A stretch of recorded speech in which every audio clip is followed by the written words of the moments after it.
मध्य प्रदेश लोक सेवा आयोग ने राज्य सेवा परीक्षा का रिजल्ट घोषित कर दिया है। इसमें रीवा में ऑटो चालक की बेटी आयशा अंसारी डिप्टी कलेक्टर के पद पर चयनित हुई हैं। आयशा ने प्रदेश में 12वीं रैंक हासिल की है। आयशा ने घर पर ही सेल्फ स्टडी कर यह सफलता तीसरे प्रयास में हासिल की है। डिप्टी कलेक्टर के पद के लिए चयनित हुई आयशा ने प्रारंभिक शिक्षा रीवा के एक निजी स्कूल से की थी। बाद में 12वीं तक की शिक्षा शासकीय प्रवीण कन्या स्कूल से की। इसके बाद कॉलेज की शिक्षा शासकीय आदर्श महाविद्यालय रीवा से की।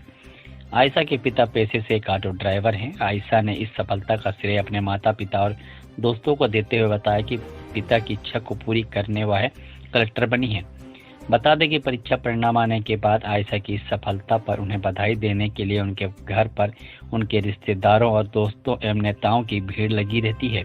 आयशा एक मध्यम वर्ग के परिवार से ताल्लुक रखती हैं, जिस वजह से सेल्फ स्टडी के माध्यम से पढ़ाई की। आयशा ने बताया कि मेरे पिता सुबह सुबह टहलने के लिए पुलिस लाइन कॉलोनी होकर जाते थे। उस एरिया में सभी अधिकारियों के बंगले हैं, जिनकी नेम प्लेट पर कलेक्टर, डिप्टी कलेक्टर उनके पद लिखे रहते हैं। पिता जब घर लौटकर आए तो उन्होंने बताया कि काश हमारे घर भी कोई ऐसा हो। उसी वक्त मैंने अपने पिता के सपने को पूरा करने का संकल्प लिया और पूरा कर दिखाया।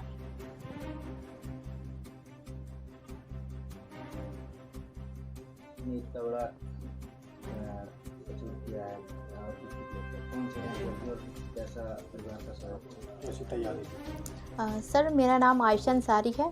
मेरा राज्य सेवा परीक्षा 2022 में डिप्टी कलेक्टर के पद पर चयन हुआ है, जिसमें मेरी रैंक 12वीं है।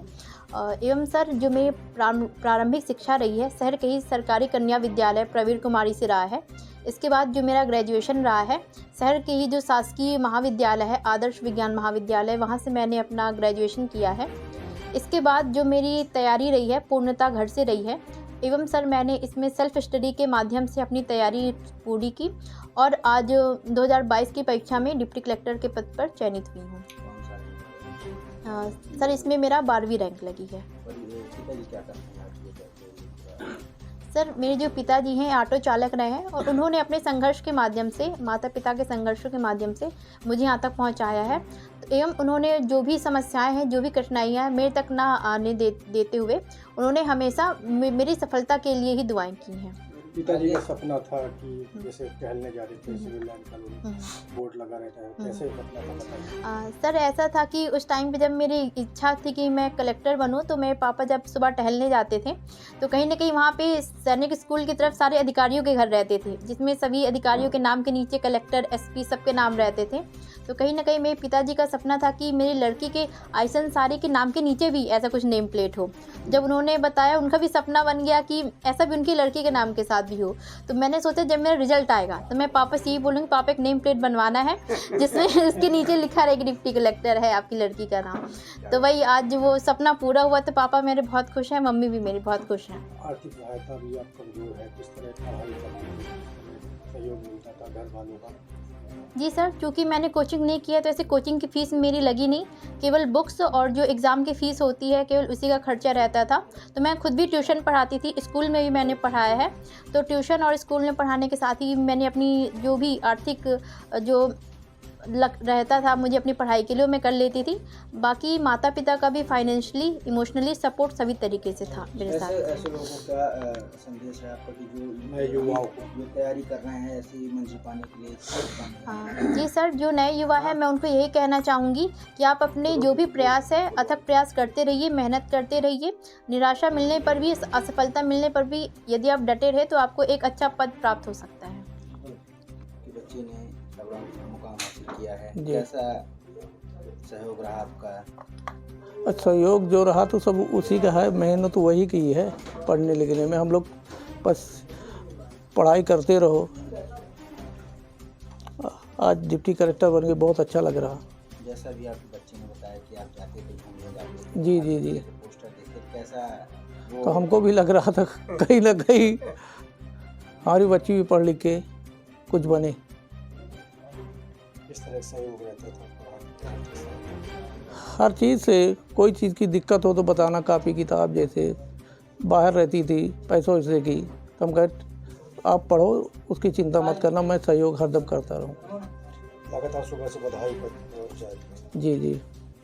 मोहल्ले में उस पार साथ महापौर सब जगह आ रहे हैं जी जी जी, ऐसा लग रहा है। बहुत अच्छा लग रहा है। क्या नाम है आपका? मुस्लिम अंसारी। कलेक्टर जी जी चयनित हुआ है और क्या जी, खुशी है आपको? बहुत खुशी है, बहुत अच्छा हुआ उनको इस मुकाम पर देखे। और जैसे हम लोग की कोशिश थी सब चीज़ के लिए, वो अच्छा पढ़े लिखे इस मुकाम पे पहुँचे। हम लोग चाहते हैं कि हर घर में आयशा हो, आयशा जैसे बच्ची हो कि अपने माँ बाप के नाम रोशन कर सकें। कैसा सहयोग रहता था जी। आपको? हाँ, हो गया, हम उनके लिए बहुत सहयोग करते थे। वो अपना पढ़ती रही हैं, उनको मतलब कोई चीज़ की दिक्कत नहीं होती रही है। हम लोग खुद हम उनके पापा सब कर लेते रहे, उनके तक कोई चीज़ को मतलब परेशानी की और कोई चीज़ें के उनको तक पहुंचने नहीं देते रहे कि आप पढ़ो, बस हो गया, जो होगा तो हम लोग देख लेंगे। घर में गरीबी थी, पढ़ाई के लिए कैसे किस तरीके से मैनेज कर हो गया, ऑटो चलाते रहे, कुछ उसमें से खर्चा आ जाता है और कुछ बच्ची कोचिंग पढ़ा लेती रही अपने के लिए, तो अपना बुक उक ले कर लेती रही हैं। आयशा अंसारी। नाम बताइए। रुखसाना अंसारी। ये हमारे शहर के लिए बड़ी गर्व की बात है। हमारे वार्ड नंबर 23 की आयशा अंसारी, जो कि सिविल सेवा में मध्य प्रदेश में 12वां स्थान लाई, ये भविष्य में डिप्टी कलेक्टर बनेंगी ट्रेनिंग के बाद।